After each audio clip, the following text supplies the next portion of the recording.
So I've seen this fall through the cracks so many times when somebody has a bad accountant and they know nothing about e-commerce. Well, too bad for you. I mean, we've said it over and over and over again. You got to do this. If you're going to go for somebody on Fiverr that knows nothing about it, then that's up to you.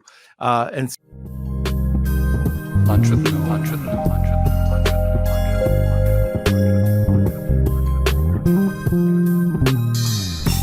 Hey everyone, it's Norm Farrar, aka the Beard Guy here, and welcome to another Lunch with Norm, the e-commerce and Amazon FBA podcast. Today, we're going to be discussing 5 legal updates that Amazon sellers must know. We're going to talk about what measures can be taken to address intellectual property infringements by sellers in China. How do you combat deceptive tactics like listing hijacking? And why the government really failed American business owners by incentivizing IP. So welcome to another Lunch with Norm, the e-commerce and Amazon FBA podcast. Okay, like I said, today, 5 legal updates for Amazon sellers, and you gotta know these. So our guest is an attorney in private practice focused in the field of e-commerce law and the founder of SellerBasics.com. He understands the issues that e-commerce businesses owners face every day and focuses on being ahead of the issues that have potential game changers for e-commerce. In 2021, he and his associates helped Amazon sellers realize over $250 million in exit proceeds. Today, let's welcome a return guest, Paul Rafelson. But before we do that, let's have a word from our sponsor. Facing cash flow challenges with your e-commerce business? Discover Viably, your ultimate financial ally. From real-time sales data integrations to immediate funding access, Viably is here to support you. Plan your growth with their free tool for online sellers and engage with specialists whenever you need. Extend your cash flow with Viably. Sit back, relax, grab a cup of coffee, and enjoy the show. Where's Mr. Paul? Oh, sorry, you called me mid-yawn. How you doing? Oh, was it something I said? Yeah, probably. No. It's cold here. It's cold. Please, Paul. Who you talking to? You know, I fair point. Okay, right. I did just get back from Orlando. I was at an event there, and it was actually freezing in Florida. Freezing. Kevin was telling me that Texas was freezing. He got back to his condo, and it was just freezing. Yeah, it's cold everywhere. But to your point, my northern friend. Yeah. Oh man. Oh, you're not going on the cruise, are you? No. I had some nice cigars picked out for. I know. I'm gonna miss it, but no, have fun. I'll see you for sure. Probably at Prosper and definitely in Hawaii at the Kevin King's BDSS event for sure. All right, that for sure. We'll find some time to sit down and get back into it. Sitting down with you and Kevin over it's one of the coolest things if you're in this industry. It's a fun time. It's a lot of fun, and and I know we're completely off topic, but it's all about the community. And when you sit down with somebody and you're not necessarily talking business, you're not talking Amazon, because there's 24/7 Amazon usually, but taking a break and finding out about other people. Like when we sat down in Puerto Rico, you missed your flight, you came in, we had a cigar. I think that went on till 4:30 in the morning. Yes. Well, actually, I didn't miss it. So people, but it was delayed till my flight was delayed till, was supposed to leave. It was supposed to be kind of a red eye leaving at 11. And then they said, don't show up to the airport till 5 or 6 so yeah, we just hung out for a while. So I kind of just was like, well, I'm not going to go sit in the airport for 5 hours. And then I saw you two in the lounge, and no, it was one of the coolest nights. It was great. Okay, now let's get into this. So one of the things, I reached out to you the other day to come on this pre-record, and you blew me away. You said, here's some topics.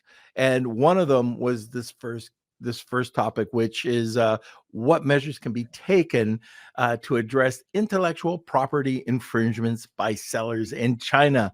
Now, that Hmm. is a big question. So that caught my eye right off the bat. Yeah, I think, this isn't for everybody, but I think if you're a reasonably larger seller and you're finding there's a ton of pressure on your business because these people in China are infringing on your IP, it's time to take action and just, stop sort of, you're not going to take it anymore, is sort of what we say. There are ways to fight back. You have the brand registry tools, but sometimes those tools don't work, Right. right? Sometimes the nature of the problem isn't just infringement. Sometimes it's the fact that your competitor is doing shady things. Like, you can tell the reviews are shady. Why can you tell they're shady? Because you're selling a pen and their reviews talk about a nail clipper, right? I mean, so our point of view is we do not have to take that in anymore, and it's been a subject of interest to me. I've been involved in a handful of these cases, and I had a really great experience recently.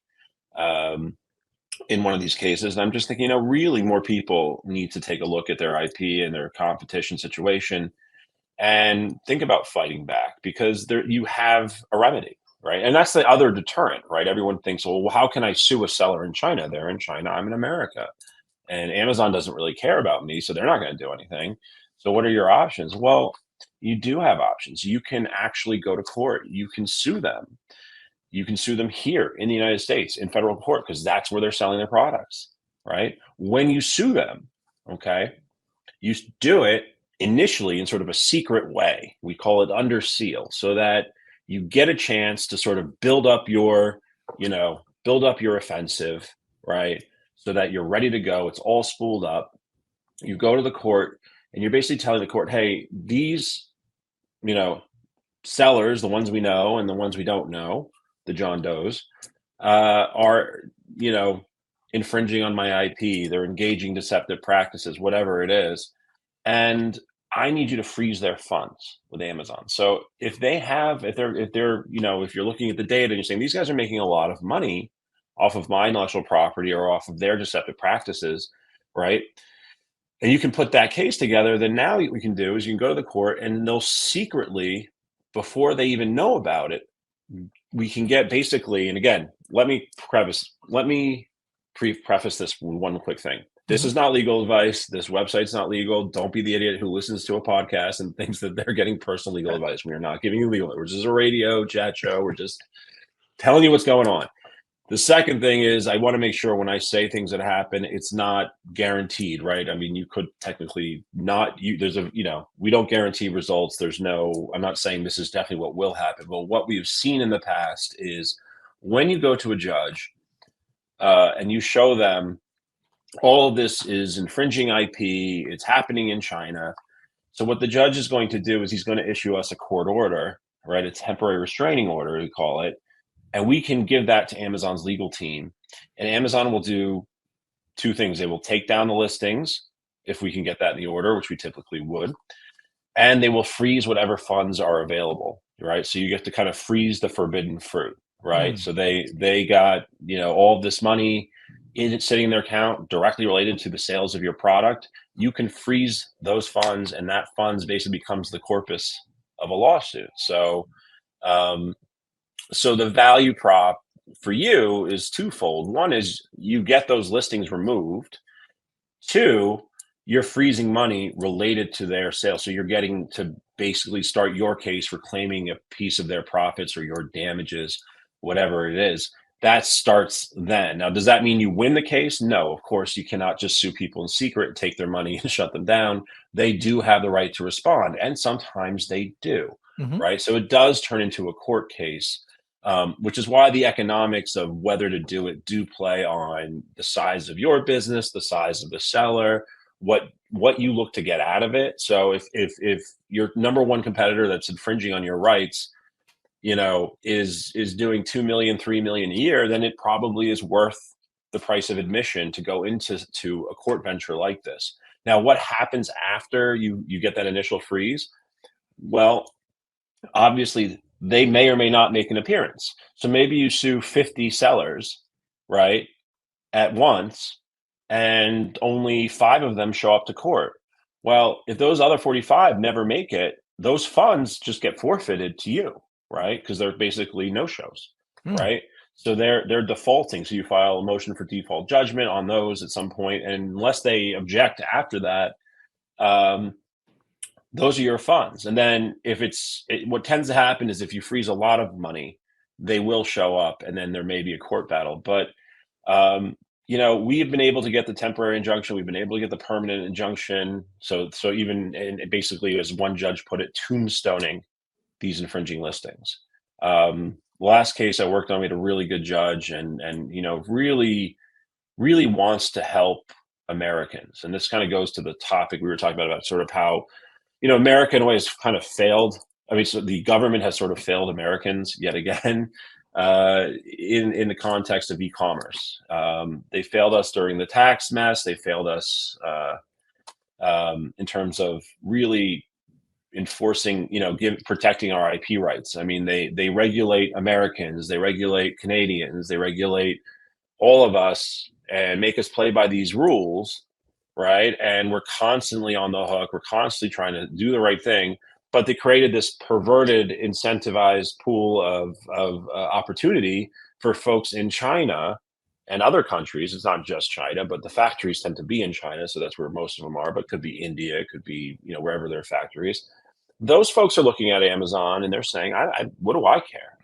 Like, okay, if I can make $10 million selling this product over the course of 2 years, and even in worst case, you freeze, 2 to 4 weeks of my money, I've still made all that money, right?" So the government really hasn't done a great job of making it easy for us or protecting us. All they've done is put regulatory burden on us, making it hard on us. Meanwhile, that increases our cost, that increases our ability to sell at a lower price. Meanwhile, China is, as some people have reported, they're actually subsidizing the sellers over there. So they're even getting major tax Right. breaks. So they can literally just dump their stuff on Amazon and kill the competition.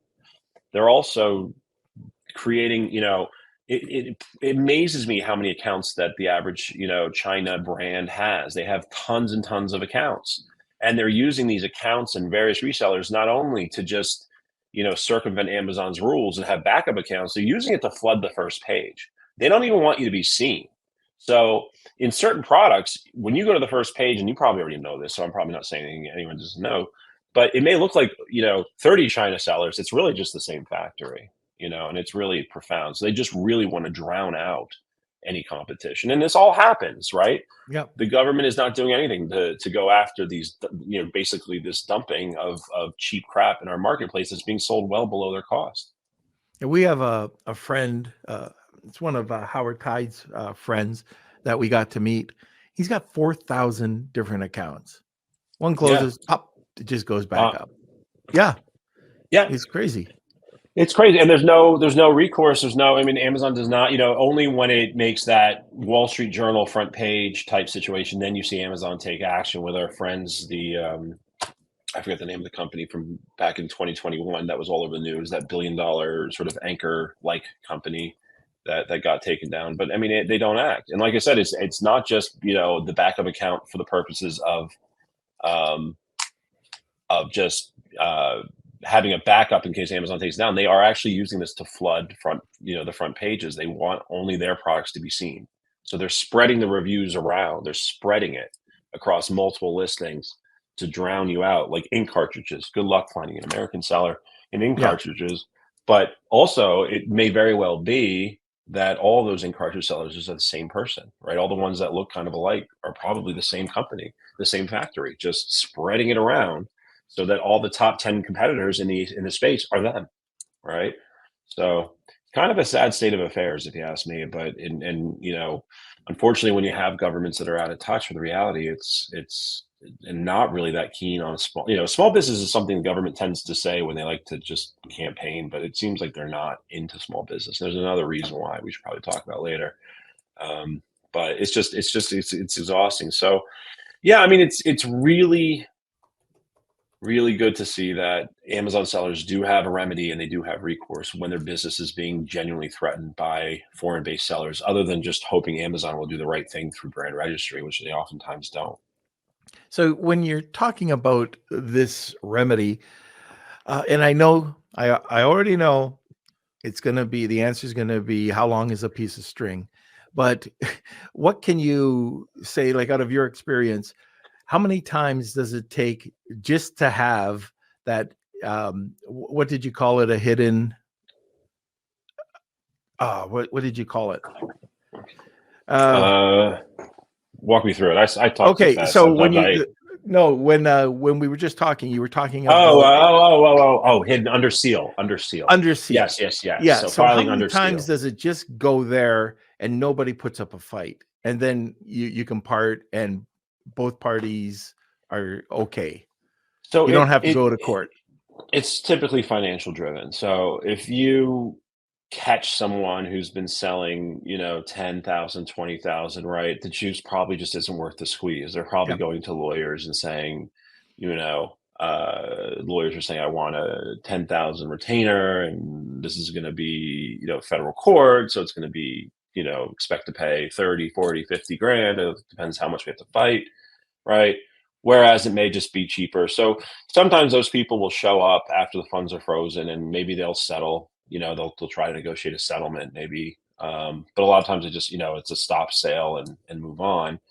But if you freeze $10 million or $20 million, you're getting somebody's going to show up. Right. What's weird is that somebody may represent 20 different sellers who are all the same.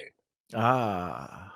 You know, Okay. that's what I'm saying. It's not just backup accounts. They're using these accounts to sell the same products and drown out that front page. That is what they're doing. So they have not just multiple accounts, but multiple different branded listings or selling the same product so that they have, okay, well, if you take down company A, company B can come up and sit in that, and it's the exact same product. They just put it under another, the bogus trademark that they'll register, um, under their name. And it's crazy.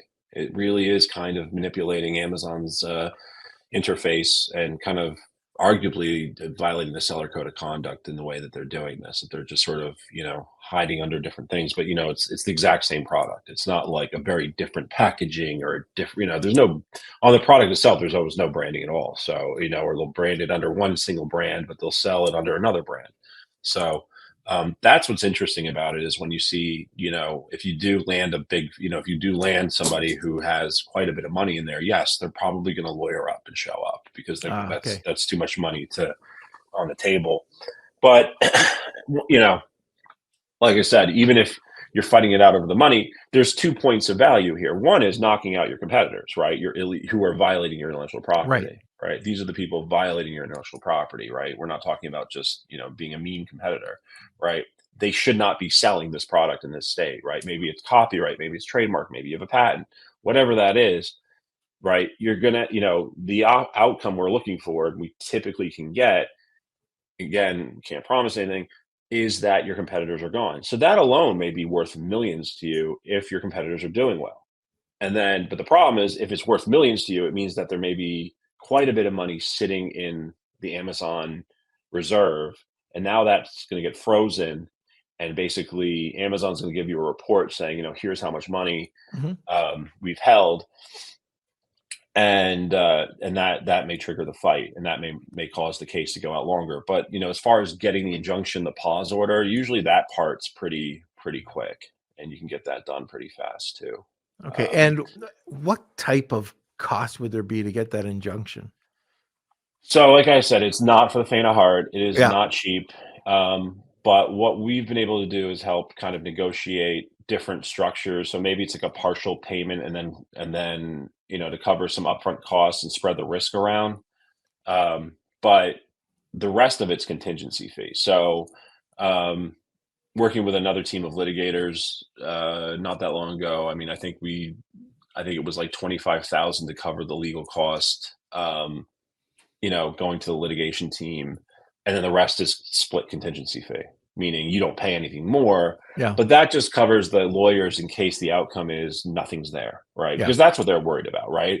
So the more compelling you can make a case, like if you can go on Helium or Jungle or whatever and make a case that, hey, in any given reserve period of Amazon, this company's going to have X million dollars, you're going to be able to negotiate that upfront piece down quite a bit, because the lawyers, the lawyers we work with, like our team of litigators, like they know how to read Amazon data and see what the trends are. So if you can make a case like, for sure, at any given moment, there's going to be this much money there, that brings that initial fee down. But for the most part, no, it is done on a contingency fee. So, if it's that way, that incentivizes the lawyers to keep going, because they're going to get a piece of that upside on the recovery.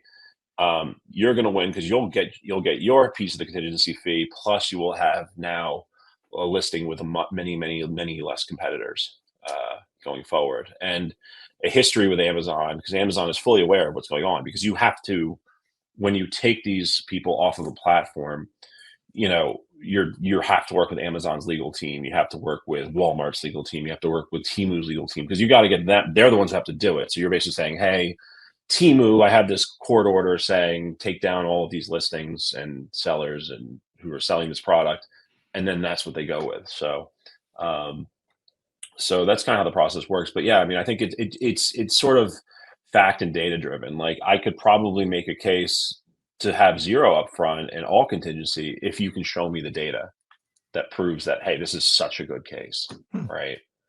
Okay. So it just depends. But typically the lawyers just want something to cover their, sort of upfront legal costs in case it turns out there's just nothing there, because this isn't just a quick one and done thing. If there's a lot of money there, the other side's likely to fight.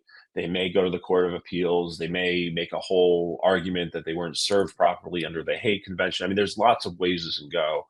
So that's part of why the contingency fee hybrid model works, because you're giving the lawyers a little bit of incentive, right? And also kind of covering their risk that this may turn into something way worse, but we'll see.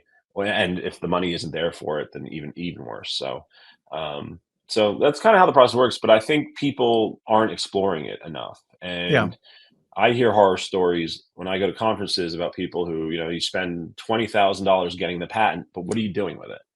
What are you doing with the patent, right? You have it. Yeah. You're making money, but you're not policing it, and you've got the best seller of your patent is usually in China. So this is a way, this is my way to kind of really reach out and just let people know, like, if you're one of those people where you feel like, you just can't handle these infringers anymore and you don't know what to do, reach out, talk to us, and let's see if we can help you. Okay, I've got a really quick down a different rabbit hole Yes. question, and I just remembered it when you were talking. I was at Traffic and Conversion last week. I was talking to this, probably one of the best in their field. Okay, they know their stuff, and they just got hit, and they just settled with an ADA claim.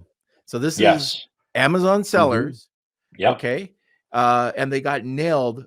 Usually, I see it between a $10,000 and $50,000 mark. That's what that's what their initial request is for. This one was a lot higher, and she had to pay it. Just ADA, how serious is it? Should Amazon sellers, if they have a website, be ADA compliant? Yeah, they should. Yes, they should. And how you get ADA compliant is still a mystery to me, in the sense that we don't actually have rules. I mean, they cite various standards in the court briefs and stuff, but yeah, something happened. So the ADA website, so the whole idea of the Americans with Disability Act, right, is more of it's about place of public accommodation and making sure that all people of all abilities can access a place of public accommodation. Now, what did I just say? Place of public accommodation. Now, this law was written long before there were websites. So does a place of public accommodation sound like your website? I would argue probably not particularly. It's not a place, right?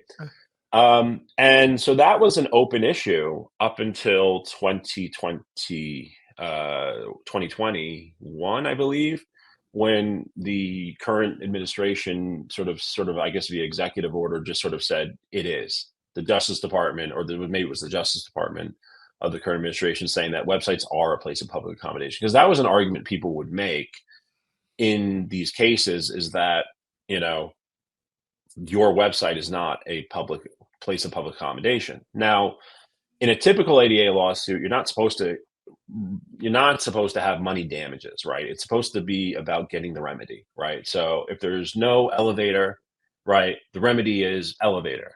Now the other element of the remedy is you have to pay legal fees, right? So they try to bring these class action. They'll say it's a class action against your website, and the end game is you're supposed to remedy it, right? That's the relief being asked for, and then you're supposed to cover the legal costs. And there was a lawyer in Florida who was like disbarred or heavily disciplined for bringing just an insane amount of these cases to the point Yeah. where, I don't even think they were running them by the plaintiff. It was just sort of a professional plaintiff situation. But there was a person who was blind who That's it. shows up on a lot of these shows Yep. up. Yeah, I've settled a bunch of these cases. Oh, Now the idea of 50,000 is insane to me, because usually um, when we've had to sell these cases, it's more like in the 8 to 12 range. So I guess these lawyers are really getting ahead of themselves. But it's a tough spot because the cost of litigation is so high. yeah. It's it's just insane, right? The cost of courtrooms. This is why, like, our law firm, like, I mean, most of the time our focus is, keeping our client out of a courtroom. Like, most of our clients do not belong anywhere near a courtroom. And that's why when I get into phone calls with my clients and they want to know, did I violate this, or is this person really correct when they're accusing me of doing XYZ infringement? It's like, does it matter?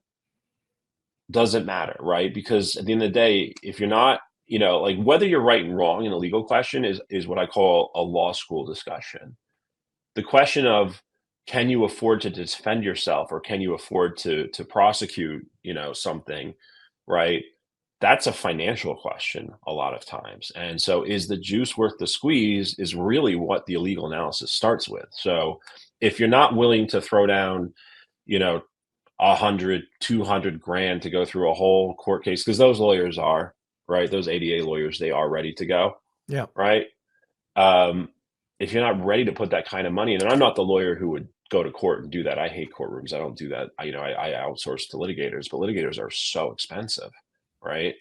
Um, and so when I say 100 to 200 grand, please, this is not me, promoting my own fees. Like, we don't do that. Yeah. I try to keep my clients out of the courtroom. That's the game. That's how you stay alive in this world.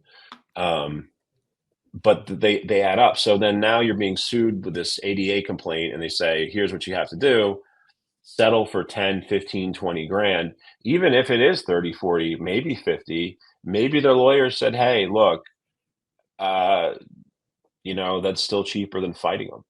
I don't know. 50 sounds really high. Yeah. Well, Maybe this there one was was 125.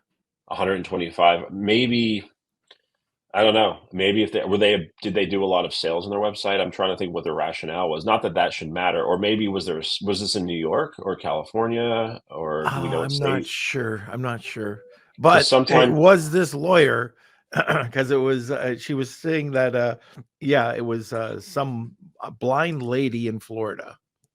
oh, that's a different. Yeah, that's a different one. But that's not the one I was thinking. But there's a few of these people, and Okay. it's growing, right? So people are like, lawyers are befriending the visually impaired and turning them into professional plaintiffs. This is a thing. It's like with the Prop 65 in California, right? You could sell all day. You could lob those complaints at people, and they hire these Oh, professional, organizations that claim that they're, for a greener California. But it's bounty hunting legal practices that is that's unfortunate. crazy. It's unfortunate. What I would do is check with your insurance carrier, make sure you have if you can add something like E&O, errors and omissions, false advertising. See if your insurance carrier will will add something. I know with Prop 65, it's darn near impossible and probably not worth it. But with ADA, maybe your insurance company will at least cover your legal costs or pay for your lawyer if it's Yeah. defended, and possibly, because that's typically what the damages are at the federal level, is your legal fees to the other side. And I would check with your insurance carrier to see if because that's really where this needs to be. It needs to be in that situation. But as you said at the beginning, I would certainly make an effort to make your website ADA compliant. And there are a few folks out there. I know there's some softwares out there that claim to do it. I'm not so sure.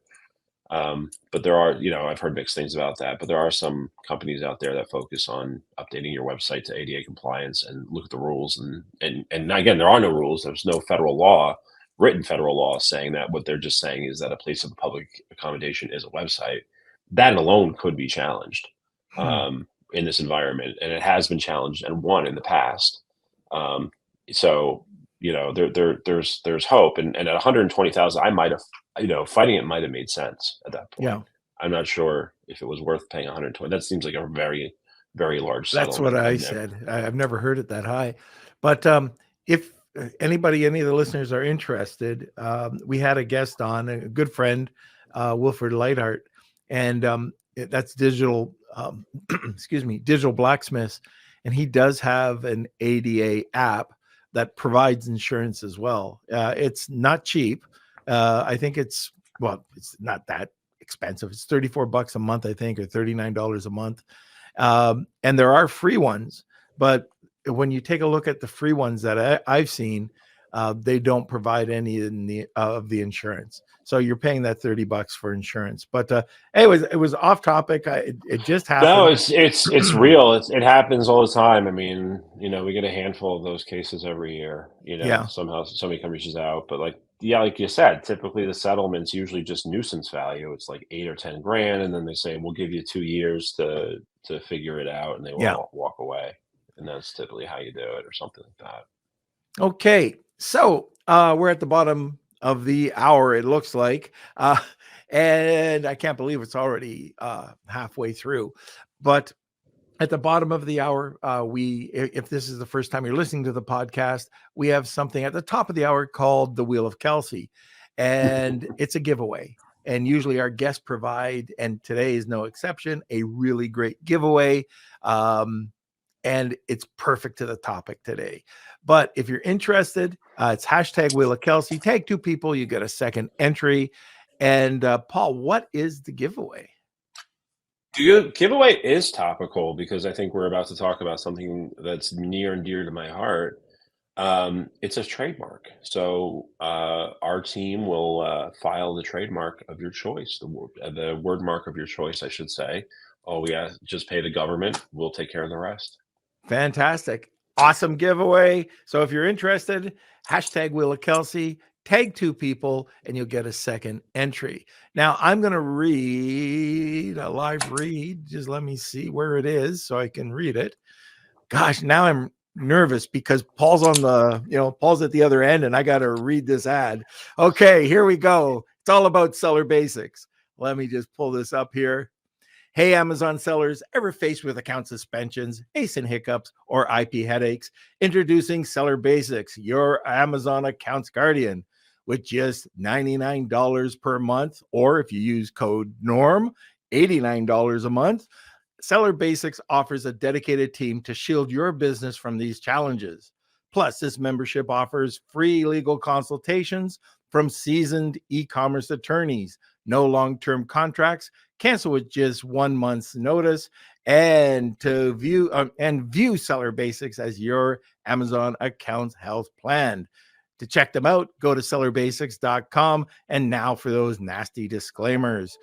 Seller Basics isn't an insurer or law firm. Consultations come from independent firms. Results may vary. Membership needed before events leading to claims, and terms apply. Now, remember, if you go over to the website and put in code NORM, you'll get $10 off per month. So that's it. And now, Paul, I want to talk about this because there's a ton of times where I've talked about Seller Basics on this podcast and why it's so important. And we see it all the time. All of a sudden, a seller has some sort of issue with Amazon. They find out that it's gazillion dollars, and by that I mean $25,000 to $5,000. And then they come over and they ask about the $99 program. Well, it just doesn't happen then. This is insurance, kind of. You want to just talk about the services, what's covered, what's not covered? Yeah, I mean, it's not insurance. We're not indemnifying your losses during the time you're offline. We're not trying to be insurance company, but we certainly borrowed from the math, right? Seller Basics is designed to be, what I always hated about being in the suspension, e-commerce, Amazon suspension space was just like profiting off of people's misery, right? Like when somebody calls up their lawyer, their consultant, they say, I'm down, da, da, da, and you have to kind of do that fake, I feel so bad for you. Meanwhile, it's like, here's a bunch of money. Are you really feeling that bad? Like if this didn't happen, you wouldn't be in business, right? That's Yeah. your whole business models, So what I love about this program is that it was designed we were designed to be profit aligned, meaning we want to hear from you more. We want to work with you more, because we don't want you to get suspended, right? That's bad, right? We want our clients to have seller basics, and other than just a few check-in calls, maybe an account health checkup once in a blue moon, we don't need them to bother. They have more important things to do. I mean, some people like talking to me. Some people just like the sound of my voice, and that's okay if you want to do that too. But you probably have better things to do than pick my brain about something all day, so the whole business is designed to be aligned with your interests, right? So that's the first thing. What's the point of it?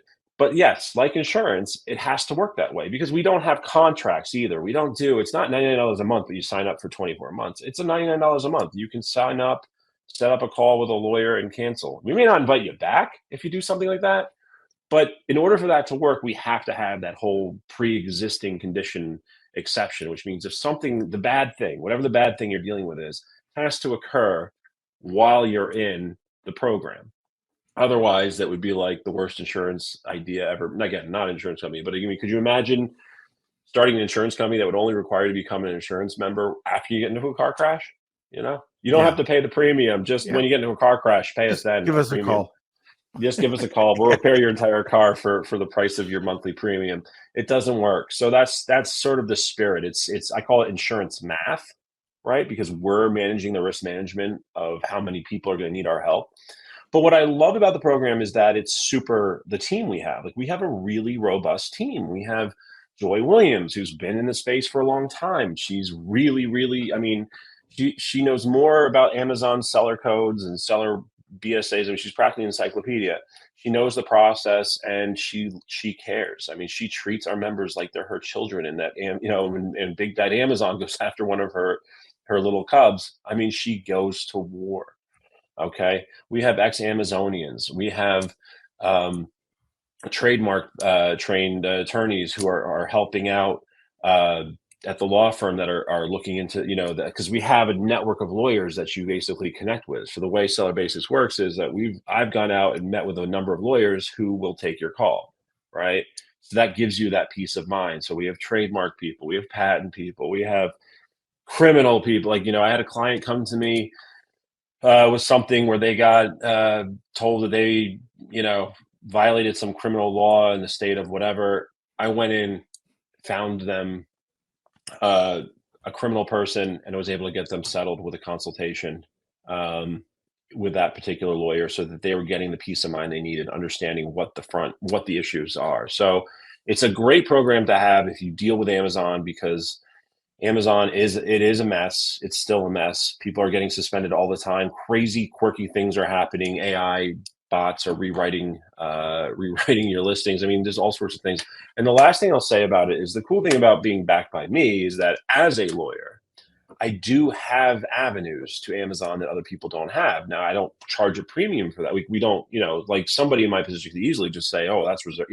We don't do that. It's part of your $100 a month. If you have a good case, if you have a compelling case of Amazon not doing what they should be doing, like we walk through the appeal process, and at the end of that appeal process and escalations or whatever, at the end of that process, the answer is wrong. I've got people I can take to who are interested in those cases because they don't want it to be wrong. They want it to be right. And so that's something that's, I think, unique about having a lawyer-backed program versus some of the other consultants.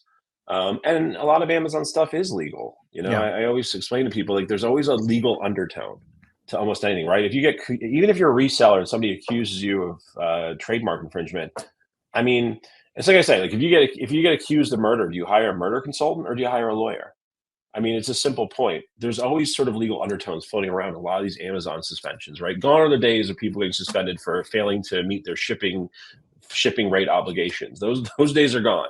The issues are much more complicated now, and people should really build a relationship with a lawyer. And at $100 a month, I don't know how to make it any cheaper. I do not. I can't do it. In fact, I want to raise the price every day, but they won't let me. I really do. It's so cheap. It's like Yeah. $2 a day after your tax deduction to have access to legal advice and account health protection services. No, this is the cheapest retainer that It's not a retainer. Not a retainer. I have to. I do have to go. no. Okay, I'm not Yeah, saying retainer. it's Retainer like is a something you. retainer. Yeah, it's nothing. Well, because a retainer is like when you put money on deposit with a lawyer. So the retainer is you put 5, 10 grand, you put it on deposit with a lawyer. It sits in a trust, and as the lawyer does work, you bill against it. Anyone who calls $90 a retainer, like okay, let's say you came to me with your lawyer.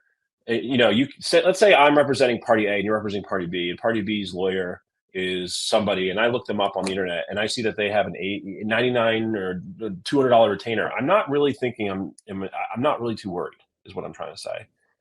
Retainers are a totally different concept that is meant for like when you have to put money on account. Like if you're going to court, right? You're going to put 10,000 on a retainer. The lawyer's going to spend a month doing stuff, and then you got to pay the difference. You got to pay off the amount so that you always have. It's just an advance on future work. Whereas this is just sort of like I said, it's a program. It's like not a SaaS, but that's all it is. But I do have to clarify A because we do hear subscription-based program. a subscription-based account health, right? But you don't want lawyers on retainer for $100 a month. That's not probably I don't think I would want to enter into that business model. I don't think that's a good one because when Kelsey edits out this part, yeah, no, he probably won't. But one thing I can say is that you got to have a good bookkeeper accountant. You've got to make sure that you have somebody legal on your side. And these are things that you have to have and make sure that you have, and that there are people that you can count on.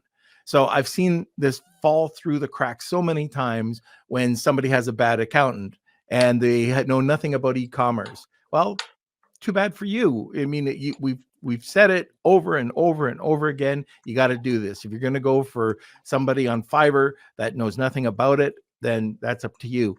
And same thing with this. And this is so important because it's not if, it's when. It's always when. It's when. And then you're going to find out how truly expensive these things are. And we're not talking about, a one-time issue. If something happens multiple times, this is what your subscription is for. That $99. It's not like one phone call. You can call and talk about legal advice, or legal. Can I say that? Legal advice? No, absolutely. The lawyers who support seller basis, of which I'm one of them, right? But that's in their own firms. They give legal advice when they call you. Absolutely. They give you a 15-minute, 20-minute legal advice call, right? That's absolutely fine. They will do that. But and it's not I wanted to bring this out because we've talked about it, and I just want to make sure that our listeners go ahead, weigh it out, and if you think this is for you, then make sure you go over to Seller Basics, and again, code Norm, and you'll get $89 instead of $99. And look, I'm not making anything from it, so I'm just telling you that this is something that I would highly recommend. Now, let's get into something else. We talked about trademarks and how a lot of sellers are improperly using trademarks or not doing it properly.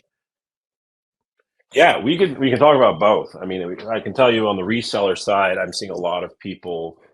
There's this cute little thing where you sell like a 10-pack of Purina dog food or something, and then you bundle it with your branded pooper scooper, which is gross, but I've seen that before. It's kind of gross, but that's a real story. We're not a fan of that, right? Because if you read Amazon's bundle policy, and Amazon cracked down on this quite a bit with this Section 3 thing that happened last year, which we had to deal with a ton of. So just a note to resellers out there, like we're not a big fan. In fact, you could get in real trouble. There is a concept of a reverse pass off under the trademark law, where if you're slapping your brand on somebody else's product, right, that could be a form of infringement and you can get a lot of trouble. So, if you're packaging a 10-pack of, Gillette razors with a 10-cent little like beard comb, that doesn't give you the right to put your brand on the listing versus Gillette's. Amazon's policy has always been the established top price in the bundle. right, gets the brand. So if you're selling a can of paint and a paintbrush, which is more expensive, the can of paint or the paintbrush? If it's the can of paint, then you use the brand Sherman-Williams. If it's the paintbrush, then it's whatever Home Depot. Um, the problem is when you create those little tchotchkes or guides, like they're valueless. People are like, well, somebody would pay $100 for my guide to how to eat dog food. No, they wouldn't. It's not. It's fake. It doesn't work. People are doing and getting away with it, but Mhm. it's short lived, and I think the repercussions are, it's coming, right? Like the backlash is happening. It is happening now, and it will happen to some other folks eventually. And so we're just telling people like that's not the move for branding. But let's talk about more interesting trademark stuff. Let's talk about the kind of trademarks where you build equity in your brand, private label ownership, right? Owning your own brand for purposes of building a truly um, interesting company of which you can one day sell for many multiples of earnings. Hopefully, that's the end game for most. Right. Um, what we're seeing there is, so I think you guys said in the intro, you're right. In 2021, we hit about $250 million in exits, and we're lawyers, we're not brokers. So my law firm doesn't, necessarily help you find a buyer, that we don't take a commission. It's all hourly rates. And the benefit of that is twofold. One is we're very honest. We have to be, right? Like by law, there's a reason we don't take a commission on M&A contracts or exit deals. It's because there's sort of a bar concern, the bar association that regulates lawyers, that if I'm spending 100 hours or whatever it is doing your M&A deal and trying to get you to exit, and all of a sudden there's this big red flag, right? Really big red flag. Like, if this was known, this might kill the deal, or this might make the other person change their mind, or make my client change their mind, right? The concern is that I might not tell my client about it, right? So maybe we're doing due diligence on the buyer side, and I find something that's like, oh my God, they're about to get shut down by the EPA, and or something, right? If my fee is dependent on your outcome, the concern is that by the bar associations that I may not tell you that, because I would then lose out on my cut. So that's why lawyers in this space typically, in my opinion, should bill by the hour. That's why we do. We don't do contingency fees on M&A, so Okay. that we feel, so that we not that I wouldn't tell you the truth either way, but I'm just explaining the sort of the ethical conundrum that's behind this mindset and why it is that way. So we're actually at a half a billion, or in or around half a billion now since 2021. The market has slowed down a lot in exits. Multiples have come down. But doesn't mean you shouldn't always be thinking about preparing for your exit, or just for growing your business and keeping it sustained. And one of my pet peeves, Norm, is this notion that people, time and time again, do not understand their trademarks. They always get one trademark, right? So you could have a brand that's been around for 5 years. They got one trademark 5 years ago, and that's their only trademark, right? And maybe their trademark was for, let's use cereal. So everyone knows cereal. Okay, so let's pick a couple cereal flavors. Maybe your product was Rice Krispies, and you got a trademark on Rice Krispies, and you sold it, and then you created this variation, right? Or you created a new listing, whatever it is, and you called it Apple Jacks. Now Apple Jacks, right, is your top selling product. Apple Jacks. Okay, you're doing $5 million a year, and $3 million of it is Apple Jacks, 2 million is Rice Krispies. But when did you ever go and register for the Apple Jacks brand? You didn't. And now here you are looking to exit your business, and you have to make a very important representation and more, like promise, right? Basically, you have to make these promises about the condition of your business, that you own your IP and that you own your assets. And how can you tell somebody, I own my IP for sure, if you haven't run it through our trademark process? Now, that there is this thing called common law trademark, that yes, a trademark begins the moment you start using it in commerce. That's your data first use. But there may be other problems, right? Maybe Apple Jacks is too descriptive for the USPTO to grant you a trademark. Maybe it's too close to some other trademark that was never even registered. And then as you're going through the process of registering, somebody comes in and objects to your registration, or you said that you've seen that happen, right? So the point is, if you're building a brand, right, if you're just a one product and that's it, maybe you'll be okay. Maybe you have a really good slogan. Maybe you have something. Who knows what it is? But like, you have to go look for these trademarks that you're looking at your business and start registering them today. It's what you need to be doing to be ready for when you're ready to exit or to grow. Because if you don't have it, again, somebody else may come in and say, hey, I've been using this brand way before you have, stop it. And now your best selling product is down. Mm. So cataloging your IP is probably the most important. People don't realize that the most important asset in your exit when you sell an Amazon and e-commerce brand is your trademark, because your trademark's all you have, right? The inventory just sells at whatever cost, typically just sells whatever cost you paid for it. So you're not making any money on that. Hopefully your broker's not taking commission. Always have your broker contracts reviewed by a lawyer. But when it comes to what do we fill out this little tax form at the end of the deal, and we tell the government, we have to tell the government that me, buyer and seller, agree that the value of this deal is allocated as follows.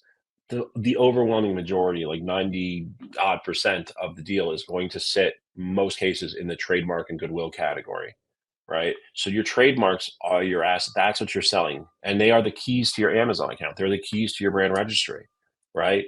Think about it. Your account isn't that important, there's certain things your account does, but like I can take your brand and move it to another account, right? And you'll have brand registry control through that account. So what's tied to your brand registry is most important. Your trademark is most important because that's what allows you to exclude others from selling your product. So please, if you haven't done this yet, if you're working on something, I'm sorry, if you've built a business and you're listening to this and you've got a few great successful products and you've only ever registered one trademark or maybe two, but you've got like 20 variations, like talk to us, talk to someone, get those looked at, because you should start really cataloging your IP. And the last thing I'll say about cataloging IP, which is also really frustrating, and this happens all the time, is know where your IP is being used. Like so for example, and know that you own it. If you hire a photographer, most photographers will tell you you don't own your pictures. I know that's not a huge deal. You can always replace it with new photos, but it's a real pain when you're going through an exit and all of a sudden you can have to say, I don't own the photography. I don't own these cool graphics that the guy on Fiverr made. Why don't you own it? Because you never got the appropriate documentation, that assignment of rights, typically saying that, this creator hereby grants you, your license to basically use this in any way. You can transfer it. A lot of photographer contracts have no assignment clauses, which means when you sell your business, technically you can't transfer those photos, right? So like, who wants to deal with the hassle of getting new photos? So when you're cataloging your IP, when you're going through your image, like figure out where your images, figure out your stock photography. Those also are not assignable. Things that you get from Shutterstock. A lot of times the licenses are wrong. I've seen people this is where images can really get you in trouble. The images on your packaging, people get these Oh yeah. garbage licenses off of these garbage stock photo websites, and they don't read them, and they say like, oh, you can use it on your packaging, but once you hit 500, you have to buy another license, or you have to do an attribution, right, to the author. So there's all sorts of ways people mess this up, and we see it all the time, and it just delays the process of like your pictures and things are probably not going to prevent you from closing your deal, but it's going to create a massive amount of disclosure headache in the process, and just make it, and it's an uncomfortable conversation to have with a buyer that all this IP out there may not be accountable. We may not be accountable for it that we're using. Yeah. It never Early makes me internet happy. days, I got nailed so bad. I paid a lot of money because of stock usage, because of wrong licensing, same thing with the packaging. So yeah, when you get thrown into the fire, you learn really quick. Exactly, and I think that's something that probably speaks to Seller Basics memberships and what motivates people. Once people have been through the fire, everyone looks at Seller Basics and goes like, it's a great deal, right? Yeah. But if you've never been in the fire before, Oh you my don't really God. realize like how, Horrible. especially with an Amazon related issue. I mean, it's brutal. It is brutal. So, and the whole point of Seller Basics and the lawyer consults, really the point is prevention, right? The ounce of prevention is worth a pound of cure. If you've ever heard that expression, right? It's about, in my experience, when I started out, like sales tax, that was the hot issue, right? That was the issue I wrote my first blog post about before I even knew I wanted to have a law practice in e-commerce, right? 7 years ago. We're almost in 7 years. It's crazy. The people who I talked to who said, I think what I'm going to do now is register my business in all 50 states and 12,000, micro jurisdictions, right? And those people who talk to me, and I was able to talk them off the ledge and explain to them, no, here's a different way to analyze it, and here's what you need to do. Those people, that 15 minutes saved them their business. It Hmm. saved them, right? So it's like Geico, right? 15 minutes with a lawyer could save you your business, right? Like, that's the point, right?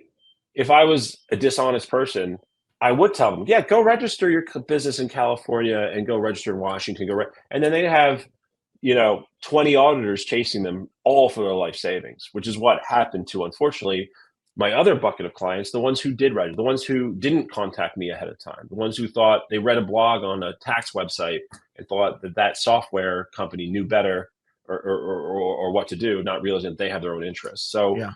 like, that's what inspired me to add that little flair of, like, it's based on the old legal plan models of IROG and Hyatt Legal, which is owned by MetLife. But that's the idea. It's like, it's when I talk to those people who already do the bad thing, it's always heartbreaking, because you're like, if I had just met you 15 minutes before you did the dumb thing, I could have saved you a lifetime of headache. And that's why the 15-minute phone call concept, and they're rarely ever 15 minutes, they're usually more, because nobody's watching Right. the tape. Like, it doesn't, we just call them quick consultations, but those quick consultations can save you a lot of headache, because and there's no risk, because it's not like we bill you if it goes over. There's no billable relationship at that point. And that's why I created, because I just think people are scared of lawyers. I think my industry has done a really terrible job of scaring the crap out of small businesses with their hourly rates and their high billables. And I get that. We hear you loud and clear. And that's why we created this program. It's like, okay, well, maybe that 15-minute phone call will just save you a lifetime of headache. It's not always. Sometimes that 15-minute phone call will lead to something more complicated. That's what happens from time to time. But the idea is like, I'm trying to make it as easy as possible for people to just have somebody to call, somebody on standby for things that they're intending to do, or in a reactive sense, like you get a scary letter from the government, whatever that is, you have somebody who can help you, who can quarterback for you and help get you landed with the help you need. That's all we're trying to do here. Very good. Now, something that I was not aware of until we started talking just before this podcast, and this is this Corporate Transparency Act. Do you want to talk a little bit about that? Yeah, the Corporate Transparency Act is it's a new thing, and I just don't think people are aware of it. It's basically a government requirement that certain entities operating in the United States have to tell the government, the United States government, who the beneficial owners are, right? So they want to know, who are the human beings behind these companies. Because, as you know, in states like Wyoming, South Dakota, like, I can set up an LLC for something in Wyoming, but it's not public record who that person is, who's the beneficial owner. Nobody knows, right? If you do it right, all you see is who the organizer is. Well, if I'm the organizer, that doesn't mean anything. I'm a law firm. What did I do after I organized it? Right? I signed it over to the client, right? That's what you do when you create LLCs. So the government wants to finally know, and I think and oddly, there's a few entities that are exempt, like larger companies might be exempt from this because they may have other reporting requirements. I think CPA firms, for some reason, like, their accounting lobby must be so powerful. Somehow CPA firms got out of it, I think, but not law firms. So I even have had to file this. But yes, you have to do this. You have to file. So starting in 2024, if you have an entity like an LLC, right, you have to file with FinCEN. They have this website. It's like BASE, I think they call it, is their acronym. And file what's called a BOIR, Beneficial Ownership Information Report. And you can do it online. It's not complicated and it is free, but you have to tell the government, hey, this is me. I have an LLC. This is my thing. You have to upload your ID. It's a whole thing, and then submit it. Now, the problem is, if you don't do it, it's like a $500 a day fine. So steep penalties. This is like FBAR, like, if you remember, for foreign bank account reporting. So if you're an American citizen, but you have $10,000 sitting or more sitting in a bank account in a foreign country, in many circumstances, and in most circumstances, unless there's certain exceptions, like, you have to report that to the government, or else you can get fined like an absurd amount of money every day. So it's one of these very harsh penalty kind of things, but not that hard to comply with. It's just a pain, but, like, you have to do it. Research the we're going to send a newsletter out on this soon anyway. We're going to write something up, but the Corporate Transparency Act, if you're not paying attention to that, pay attention. The good news for people, though, is if you started your LLC prior to 2024, you do have a 1-year grace period. So you just have to get it registered sometime this year. There's no rush.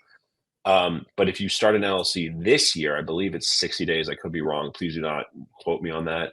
But I believe it's 60 days from when you form an LLC starting in 2024. So anyone who started their LLC or starting, and I say LLC, I mean entity. It's just the vast majority of my clients use LLCs.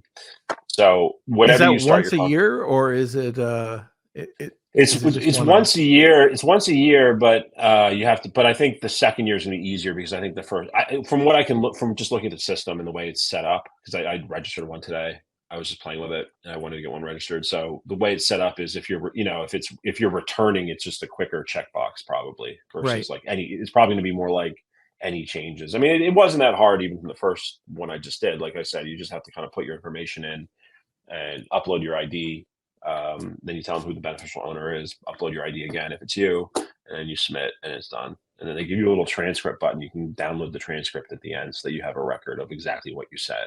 And then if you need to go in and change it, they give you, it's a pretty simple. So my guess is, so it is every year as far as I know. And again, I'm not officially fully up to speed on this yet, but we have been tracking it since last year. So I just thought now would be a good time to kind of throw it out there because we're getting ready to put a newsletter out on it too.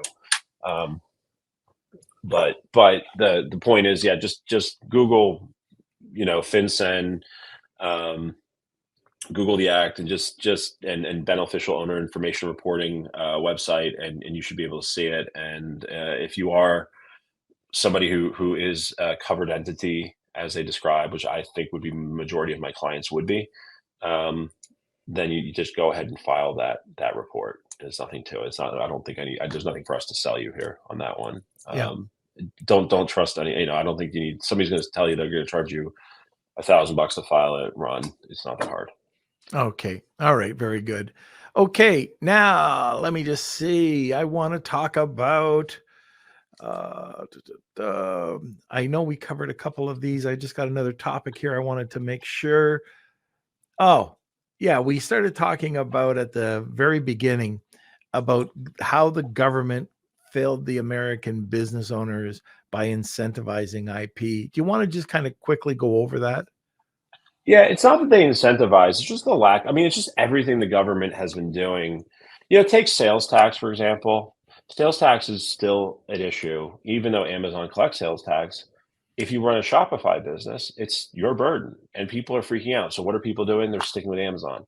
But if you ran your website in China, do you think they care about sales tax? Do you think that the state of South Dakota is going to go after somebody in China or Hong Kong or India for failing to collect sales tax? So our point is like in these scenarios, or with all the massive, fraud going on with China stealing our intellectual property and basically not doing anything, right? The best law we have for intellectual property is what's called the Digital Millennium Copyright Act, right? Which was published, came out, I think, in 2001. I'm trying to remember how old this thing is. It's an old law, right? And what the Digital Millennium Copyright Act does, it says in the cases of copyright infringement, and you all know this, you can report that copyright infringement to the platform, Amazon, YouTube, eBay, whomever, right? But as long as the other party responds to that within within a reasonable period of time, they can respond to that. They file what's called a counter notice, right? As long as they file a counter notice, all that law did was it basically exempted the platforms from liability.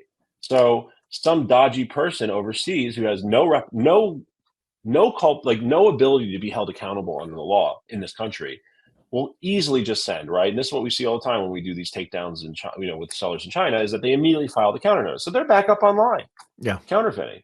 And and there's nothing you can do, right? There's no further anything, right? At that point, unless you want to go to court, right? Which is expensive, right? So it goes back to what we were talking about earlier about, cost benefit of going to court. So unless you're a fairly large seller, and this is an important competitor that you want to, remove them from the market for stealing your IP, you're just going to be stuck with this person. In fact, I once had a case where the seller in China stole my client's photos and then reported my client for copyright infringement. They were photos he physically took. They were on his camera. And then he had to file the counter. And the problem was Amazon was very slow with the counter. So I had to call up his congressperson and reach out to his congressperson because we were actually trying to close a deal at the time and we needed to close like the next day or so. And I called up his congressperson. I said, this is crazy. Amazon's not moving fast enough. They're saying it can take up to 14 days to get it and like, it's his own photo. It's in the picture. It's in his own camera. He took it. And, anyway, that particular senator was very, very helpful. And within 2 hours or 3 hours, our client was back online. And we knew that we're talking to Amazon because they texted me and said, what's the client's merchant token? So you knew that they were getting up to speed. So, my point being is that, like, it's just not good for us, right? I mean, we're just constantly, the abuse of overregulation, the abuse of inadequate laws, right? Nobody's policing what's going on in China as far as, again, for just dumping this stuff on us. Like, this feels like they are, the chairwoman of the FTC who's suing Amazon with a fairly weak FTC case, Lena Khan. One of her theses that she wrote in Yale that made her so famous was about predatory pricing, where you were, Amazon may have undercut competitors intentionally, willing to take the loss because they could fund those losses maybe with things like cloud services, which is a whole separate business model, which is making, a ton of money for Amazon. So basically they can basically self-subsidize products at a loss until the competition is dead and then bring the price back up, right? These are ways you can kill competition. Well, China is effectively doing the same thing, right? They are fully in a position, they are subsidized already by the government to just dump cheap stuff on us, unregulated cheap stuff with lead paint, with, nobody cares because nobody there has to be accountable, right? And all that's doing is causing suffering to US, Canadian, American-based businesses. And there's just, the government is so out to lunch on this, they don't even know what's going on. And that's why I say, like, sales tax, like something so simple, like fixed sales tax. Why not just make it easy for everybody? It's not everyone wants to pay their sales tax on our websites. Just make it super easy. Come up with new software, come up with a new methodology, right? Similarly with IP, come up with a better system of accountability for how we can sort of, hold these companies overseas accountable for what they're doing. Or allowing, or require more scrutiny, require them to partner with a US company so that they are physically in the United States in some form or fashion when they're engaging in business through Amazon. Most sellers overseas, when they register with Amazon, they file what's called W-9 BEN, beneficial treaty. That means they're basically saying that we're not physically we're not a United States company. We're not actually even doing business in the United States. We're basically wholesaling to Amazon. That's basically what they're saying. Even if they're on marketplace, that's the message from a tax perspective. So what we need to see is more government insight, more government accountability, more government action. But that's just never going to happen. It hasn't happened in 7 years. I have lost a little faith that the government has any interest in fixing this mess, but it's just sad to see the state of affairs. So that's why it's kind of up to you. If you have an opportunity, if you're seeing a seller in China who is stealing, right? Nestle got fined $300,000, right? Because they own Nature's Bounty. Nature's Bounty was accused of loaning the bestseller badge to one of their newer products they wanted to launch. So, like, maybe they had ginseng and they wanted to launch gummy ginseng. Rather than just creating a new listing for gummy ginseng, they loaned the badge to gummy ginseng, so it looked like it had 10,000 reviews, right? And they got fined $300,000. Well, that's all well and good, but a couple things. One, $300,000 to Nestle is like a penny to you and me, right? That's not real money to them. That's a nothing. That's not even a slap on the wrist. Yeah, it's a slap on the fingernail. Two, great, you just went after major companies, but, like, what about everybody else? What about the sellers in China that are hijacking old listings with thousands of reviews and changing the product entirely, right? This review is about a fingernail clipper, but the actual product is a window cleaner. yep. That's insane. Where are those fines? Why, and it's not that they necessarily have to hold this, if that's what you want to hold Amazon accountable for, I'm all for supporting that. But the stuff that they're writing in, that's not what they're going after. They're not pulling that. The FTC has no interest in the average American seller. They don't view us as consumers. They care about consumers, but they fail to see that. And they probably look at it in their sort of ways that, hey, this gets prices down, even though it's just a race to the bottom that only, that kind of kills the middleman. But that's not the right way to look at this. The race to the bottom includes toxic products, right? Sellers overseas do not care about following any of these rules, right? But most of my clients that I know, if they knew that their product contained something toxic, they'd immediately take it down. They would immediately fix it. Not necessarily so overseas when there's no repercussions. Right? I mean, they're getting praised by the Chinese government for bringing in as many dollars as they can into China, which is the game, right? They're getting tax incentives. So it's unfortunate that that's the world we live in, but that is the world we live in. And it goes to my point of, why we created the Online Merchants Guild, and why we wanted, I wanted to build a lobbying force for DC, and I wanted to put sellers in control again, by having our own dedicated trade association and really, really powerful force of lobbyists who are out there knocking on Congress's door every day, reminding them that the people who vote for you isn't Amazon. Amazon didn't vote for you. The sellers in China didn't vote for you. Who did vote for you were the million plus sellers who live in every district in this country, right? We're in every congressional district in this country. We're the voters. So maybe you should think differently and vote differently and start focusing on laws that protect the small businesses, as opposed to just kissing babies and saying that you love small business when it's election time. Very good. Okay, we are done. You're off the hook. How do people get a hold of you or Seller Basics? So if people want to reach me, it's really easy. My email address is paul@ecom.law. That's ecom.law. You can email me. You can also go to the website, ecom.law, but it's not very good. I'm working on it. I'm learning about this thing called SEO. Is it what they call it? SEO? SEO? SEO?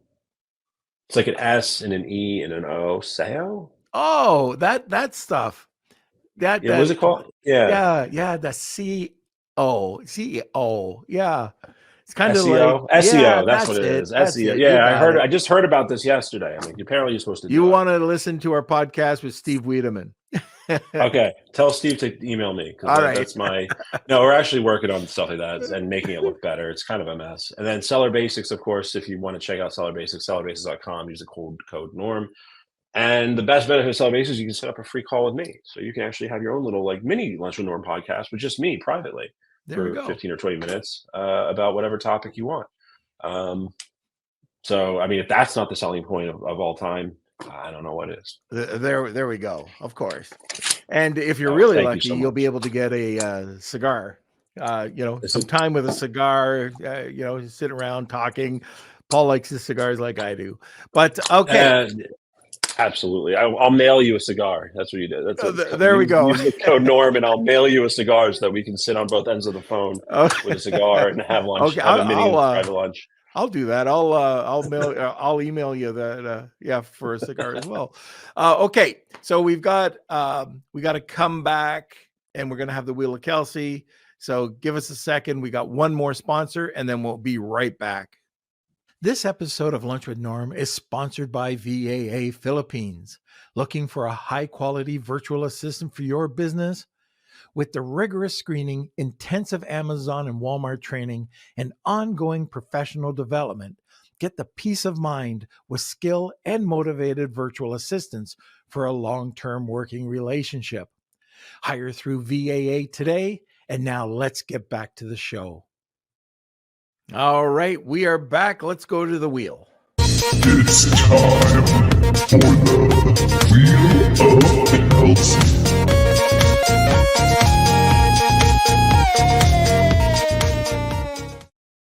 Okay, we're back. All right, so if everything went well, we have enough internet to spin the Wheel of Kelsey. But if not, we'll always make some. We'll figure out a way to find the winner. But anyways, thank you everyone for watching. And if you have any questions about the show or the podcast, you can email me, k@lunchwithnorm.com. And anything else on your side? Nope. It was a great, I think it was a really great podcast with tons of information. Learned a lot from Paul and a great wheel. So there are Paul and Seller Basics is going to file your trademark, and the only thing you have to do is file or pay the government charge, and they'll take care of everything else. So perfect giveaway for today's topic. Okay, so we will see you when we get back the following week. Let's see, we're tied up on the Monday. We're flying out that day, so we'll see you the following Wednesday. Want more great information? Don't forget to subscribe by clicking here. Also, if you want to check out our latest podcast, click over here. Lunch with Norm.